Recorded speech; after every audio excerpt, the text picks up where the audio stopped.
السلام علیکم دوستو، آلاباز ٹی وی میں خوش آمدید۔ آج کی اس نئی ویڈیو کے ساتھ ہم آپ کی خدمت میں حاضر ہیں۔ آج ہم اس ویڈیو میں تلاوت فرمائیں گے سورہ الناس کا اردو ترجمہ۔ شروع اللہ کا نام لے کر جو بڑا مہربان نہایت رحم والا ہے۔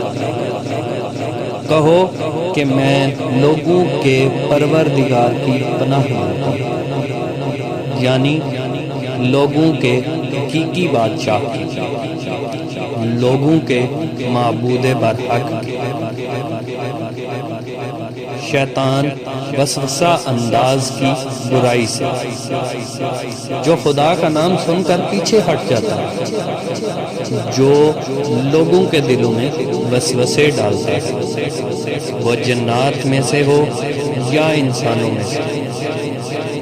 صدق اللہ العظیم۔